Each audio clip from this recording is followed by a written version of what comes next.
This is part 4 of the lecture on imaging of the paranasal sinuses. We will talk about benign and malignant lesions as well as what causes enlargement of the paranasal sinuses. Okay, that's enough about infection. Let's talk about the enlarged sinus. What can make a sinus bigger? And we'll talk about mucoceles, Pneumosinus dilatans, rare disease, Pott's puffy tumor, thankfully rare, and frontal bossing. Whenever any air cell becomes obstructed, it begins to expand with the entrapped mucus. This occurs in the mastoid air cells, it occurs in the petrous apex, and it occurs in the paranasal sinuses. As the air cell expands, it loses its normal geometry and forms a spherical configuration. It becomes rounded, right? So when we see a rounded air cell that is expanding, that is an obstructed air cell, and the term for this is mucocele. Right, so we're dealing with a mucocele. This frequently happens in the frontal sinuses after trauma. It can occur in any of the paranasal sinuses, even after surgery if scar tissue forms, but it is this expansion that really defines the mucocele, the expansion of the sinus in a spherical configuration. I'm going to show you two different cases that look a lot alike and how this principle of mucocele expansion can help us out.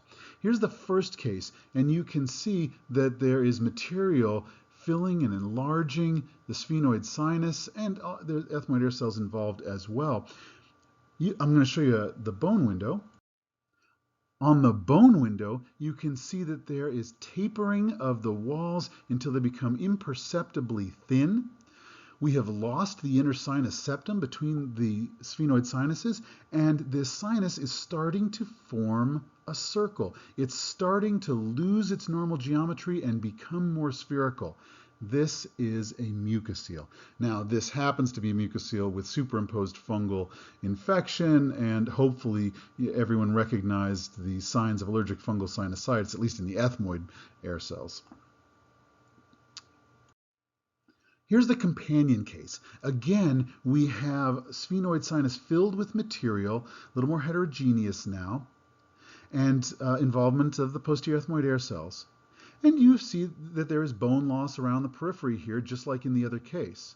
But what's different is that the remaining bone still has the configuration of a sphenoid sinus. This has not gone spherical, it's just destroying bone. This is squamous cell carcinoma. This is not a mucocele, this is destruction of bone by tumor, and the remaining bone still has its underlying configuration, no move to a spherical configuration. That's how we can distinguish the mucocele from other more aggressive disease.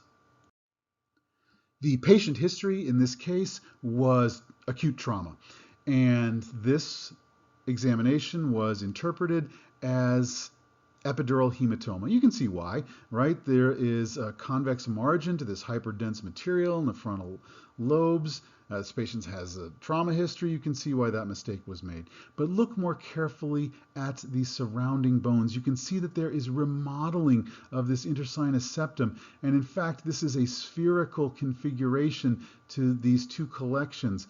These are mucoceles. In fact, they turned out to be superinfected mucoceles. We call those pyomucoceles, unrelated to the patient's trauma. Another way that a paranasal sinus can enlarge is Pneumosinus dilatans. In this situation, the sinus becomes spherical, just like in the setting of a mucocele, but it does not have entrapped mucus inside. Presumably there's some sort of ball valve effect that is bringing air in but not allowing air to escape and forming this expansion of the sinus. So it looks like a mucocele, or maybe it looks like a mucocele that's been drained of its mucus. We call this Pneumosinus dilatans, and it's a relatively rare disease. You can imagine, though, that this has mass effect on surrounding structures. Here's another example of Pneumosinus dilatans, here affecting one of the ethmoid air cells. Look at the amount of mass effect on the surrounding structures. One more example, this time affecting the middle turbinate. This is a concha bullosa that has developed Pneumosinus dilatans. Pott's puffy tumor is the term that we use for an infection of the frontal sinuses that has extended through the anterior table of the frontal sinus and caused an abscess in the forehead. It's a terrible, terrible term because there's no tumor here. It's just a frontal scalp abscess. Nevertheless, this misleading term has persisted. What we're looking for here is complete opacification of the frontal sinuses. We're looking for the abscess, a subgaleal abscess in the forehead.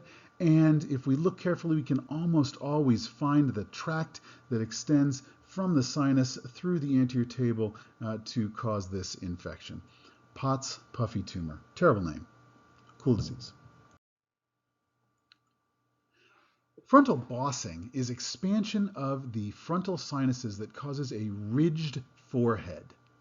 This is the result of acromegaly, usually from pituitary microadenomas. This can be picked up on images of the sinuses, although usually it's evident clinically as well. Still, if you make the diagnosis of pituitary macroadenoma based on frontal bossing, you will be a hero. Here's a confusing case, right? We're looking at this posterior ethmoid air cell, and it is enlarged.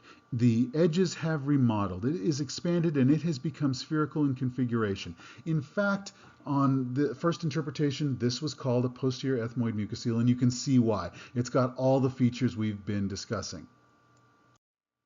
Here's the problem with calling this a mucocele. There's no roof on top of this air cell when you see it in coronal plane. There's also other signs of prior trauma. This is an encephalocele, right? This is a traumatic breakthrough, and this air cell has been slowly expanded and remodeled by pressure from the intracranial contents. So that's just a caveat on calling the first axial image a mucocele. Here's the MR image on that same patient, and you can see herniation of brain tissue down into that defect. New topic, benign nasal masses. Polyps are by far the most common nasal mass that we encounter. But there are other things to consider, like Schneiderian papillomas, of which there are 3 types, a fungiform, an inverted, and a cylindrical or oncocytic type of papilloma. Inverted papillomas are the only ones that get a whole lot of attention. They're by far the most common of the 3, and they're the most interesting of the 3. Another benign nasal mass usually seen in children is the nasal dermoid / glioma / encephalocele progression. These are all variants on the same theme, and we'll talk about them in more detail.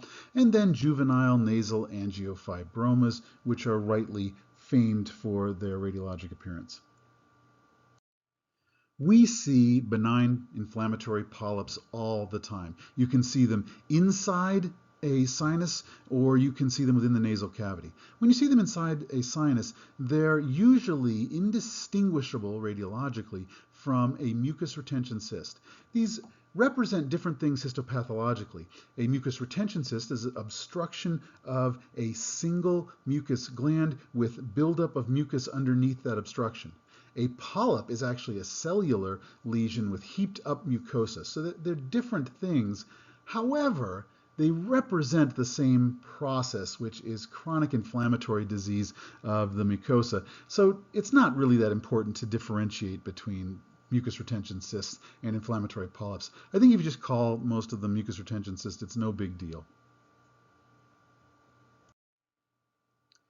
Sometimes an inflammatory polyp that has formed in the maxillary sinus will extend out, remodeling the osteomeatal complex and filling the middle meatus. We call these antronasal polyps because they started in the antrum, the maxillary antrum, the other name for the maxillary sinus, the maxillary antrum, and extend into the nasal cavity, antronasal polyps. These are surprisingly frequent, and they have some other characteristic appearances.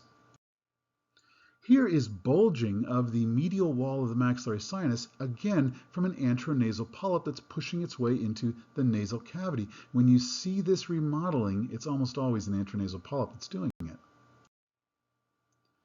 If an antronasal polyp goes so far into the nasal cavity that it traverses the choana and extends into the nasopharynx, we call this an antrochoanal polyp. Antrochoanal polyp. Here's another example of an antrochoanal polyp. You see it has completely filled the nasal cavity, expanded the choana, entered into the nasopharynx, in fact filled the nasopharynx and extended down past the uvula into the oropharynx. So it's still an antrochoanal polyp. You can have multiple polyps in your nose, but when you have innumerable polyps in your nose, and every single surface of the mucosa in the nasal cavity is convex and has a polypoid configuration, you've probably got something else. Sinonasal polyposis is a distinct entity. It's not just a bunch of polyps. It's really a different allergic disease. Sinonasal polyposis is mediated by IgE. It is almost always accompanied by asthma and is sometimes seen in a triad as asthma, sinonasal polyposis, and allergy to aspirin. Really, it's an insensitivity to all NSAIDs. Those taken together is called Samter's triad.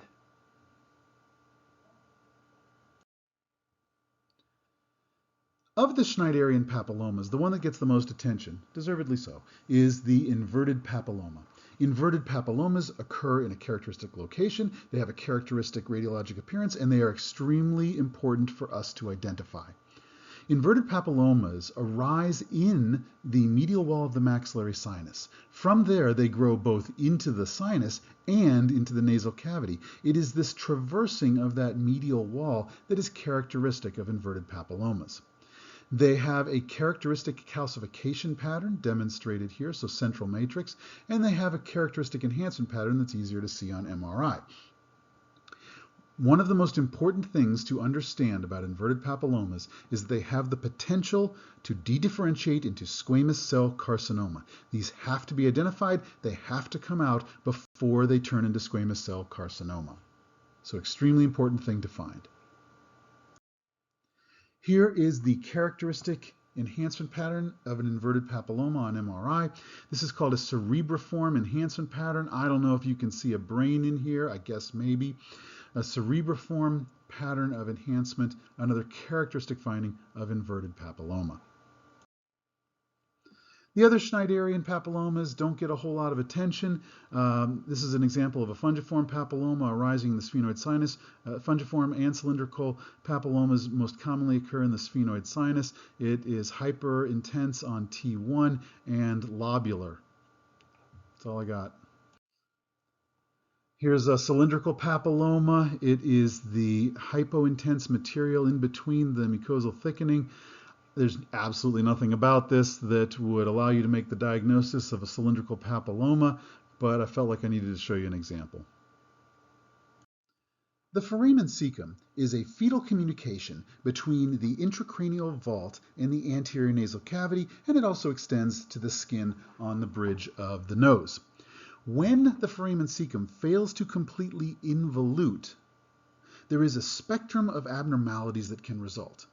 If the foramen cecum remains completely patent, you can have an encephalocele with brain herniating out into the nasal cavity or into the forehead. If there is not a complete communication, but some amount of brain tissue becomes entrapped in the defect, then you can have a glioma. If there's no brain tissue, but just residual incomplete resolution or resorption of the foramen cecum, then you can end up with a dermoid either intracranially or anywhere along this course into the nasal cavity or onto the bridge of the nose. We can't always make a specific diagnosis of which of these three entities we're looking at, but we can usually suggest that we are dealing with some sort of failure of involution of the foramen cecum. Here's an example where this child has a mass centered in the septum in the anterior nasal vault, right near the nasal bridge. This mass is better seen on coronal. Here it is, it's lobular, and it's sitting right in the middle of the septum. This is a characteristic location for a nasal dermoid. Sometimes there is communication between an intracranial component and an intranasal component, or an intracranial component and a skin component for these lesions. The presence of fat material is very useful on T1 weighted images, very useful for the diagnosis of a dermoid. Sometimes we can even see the fat on CT, and it will be anti-dependent compared to the water-containing elements. One of the critical things that we're doing when we analyze these images is trying to identify the extent of communication between the intracranial contents and the intranasal contents.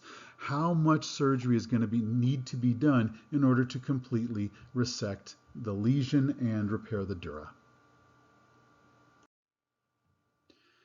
Juvenile angiofibromas are famous because of their weird genetics and their potentially aggressive appearance.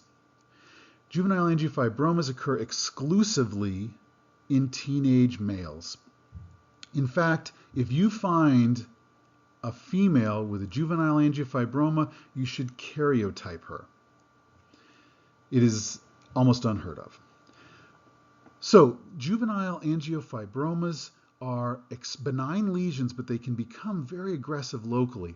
They arise in the sphenopalatine foramen, which is right here in between the pterygopalatine fossa and the nasal cavity. They expand the sphenopalatine foramen and usually extend both laterally to expand the pterygopalatine fossa and extend through the pterygomaxillary fissure into the infratemporal fossa, and also medially to fill the nasal cavity. They are very aggressive if given enough time and may erode through the clivus and other skull base elements to extend intracranially. Juvenile angiofibromas are extremely vascular lesions.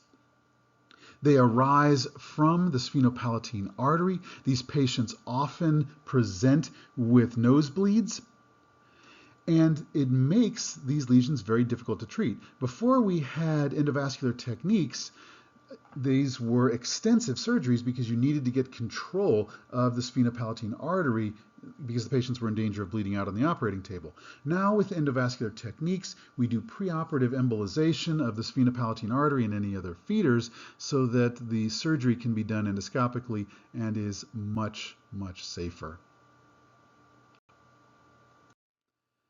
There's a perhaps surprising array of malignant sinonasal masses, but I've got a spoiler for you. They all look a lot alike. Sometimes you get some clue about which one of these you're dealing with, but often you end up with a wide differential diagnosis for aggressive malignant nasal masses. The most common of the malignant nasal masses is squamous cell carcinoma, just as it's common elsewhere in the head and neck. Remember that squamous cell carcinoma can arise from an inverted papilloma. These are aggressive and destroy bony structures in a spherical configuration. Notice how ratty the underlying bone is, and notice how much soft tissue invasion there is into the orbit. This soft tissue invasion into the orbit is really important as one of the critical things that radiologists need to be looking for. If an aggressive sinonasal lesion invades into the extraocular musculature and there is no preserved fat plane, that is not resectable without enucleating the orbit. Here's an example of a sinonasal melanoma. You might think to yourself, what is melanoma doing inside the nasal vault? It's not exactly a sun-exposed area. I don't know why, but melanoma, this is one of its frequent sites of primary tumor. You can see it here destroying ethmoid air cells and extending through the anterior skull base. It's an aggressive mass that destroys surrounding structures, just like the squamous cell carcinoma. Every once in a while, you'll find a melanoma that happens to be bright on T1 signal because of microhemorrhages or the presence of melanin. That can be a useful clue, but no one's going to believe it until the biopsy anyway. Minor salivary tumors can arise within the sinonasal cavity. Remember that all mucosal surfaces have small mucus glands, and all of the aggressive malignancies that we see in the major salivary glands can also appear in these minor salivary rests. So the entire spectrum of salivary neoplasms can occur in the sinonasal tract, including benign diseases like pleomorphic adenoma, but also malignant diseases like mucoepidermoid carcinoma, or this lesion, adenoid cystic carcinoma. It's an aggressive lesion that erodes into the surrounding structures. I don't think there's anything particularly characteristic about it. There is a particular aggressive mass that occurs up near the skull base, high in the nasal vault. It typically crosses the skull base to have both intranasal and intracranial components. This is esthesioneuroblastoma. I'm going to pronounce that more slowly, esthesioneuroblastoma. It can also be called olfactory neuroblastoma if you don't want to use the weird word. Now, at first glance, this is just an aggressive tumor of the sinonasal cavity, destruction of bone, obstruction of some of these ethmoid air cells. Nothing, it goes through the septum, nothing to distinguish it from some of the other things that we were looking at. But you'll notice that there is an intracranial component to this mass. Not only that, it's got a cyst along its intracranial surface. So now we're dealing with a transcranial neoplasm. If you see a transcranial neoplasm, it certainly could be any of the other things that these aggressive neoplasms that we're talking about. Squamous cell carcinoma can cross the skull base, melanoma can cross the skull base, minor salivary tumors can cross the skull base. But when you see this, you should probably start with esthesioneuroblastoma because it is the most common aggressive malignancy to cross the anterior skull base. Let's look at this cyst one more time. If you see cysts along the cranial surface of a transcranial mass, that's a relatively specific sign for esthesioneuroblastoma, and there you can be a little more certain. Remember that esthesioneuroblastoma can be exclusively intranasal or can be exclusively intracranial. It does not need to be transcranial, but it almost always is transcranial, and it's the most common transcranial malignancy. This lesion is an aggressive mass that erodes through the surrounding bony structures and surrounding soft tissues. It occurs in young individuals. This is a sinonasal undifferentiated carcinoma. The only distinguishing feature here is the demographics because it occurs in relatively young individuals, people in their 30s. Even 20s. Here is another aggressive mass. You can see it's a little exophytic off the posterior septum, so maybe there's a clue there, but it's still an aggressive mass with bony destruction. The clue here is that it's got internal chondroid matrix. This is a chondrosarcoma. These are surprisingly common within the sinonasal cavity, so maybe a clue there. If it's a well-differentiated chondrosarcoma, maybe the matrix will give you a clue to the specific diagnosis. Just for completeness, this is a mass that did not, I would say, arise within the sinonasal cavity. This is a lung cancer metastasis. I include this just to be complete for aggressive masses within the sinonasal cavity. Obviously, a lot of destruction there. MRI is particularly useful when evaluating tumors of the paranasal sinuses. You're thinking to yourself, oh, he's going to talk about perineural spread. And yes, MRI is extremely useful for the evaluation of perinasal spread, but it is also really useful for distinguishing the tumor from surrounding structures, in particular mucosal thickening. That dividing line can be very difficult on CT because they both enhance. Here on MRI, we can really see a clear outline of the margins of this tumor, and we can clearly differentiate between enhancement of the mucosa in the middle, in the mastoid air cell, and enhancement of the tumor itself. This is what mucosa, thickened mucosa looks like. It's lobular and bright on T2 signal. This is what an aggressive tumor looks like. It's dark on T2 signal because it's got high cellular packing, so easy to distinguish mucosal disease from tumor, whereas it can be hard on CT, one of the big benefits of MRI. So here's the take-home points on malignant disease in the sinonasal cavity. Aggressive sinonasal lesions all look alike. They erode through the bone, they don't remodel anything, they just destroy stuff.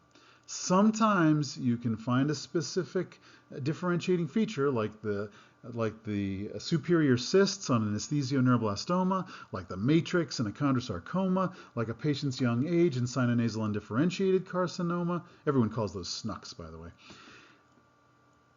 But usually you're going to find that you're just going to have to lay out a differential diagnosis and wait for the biopsy.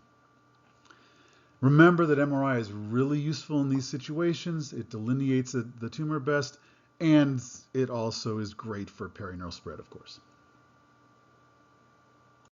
This is the end of part 4 of the lecture on imaging of the paranasal sinuses.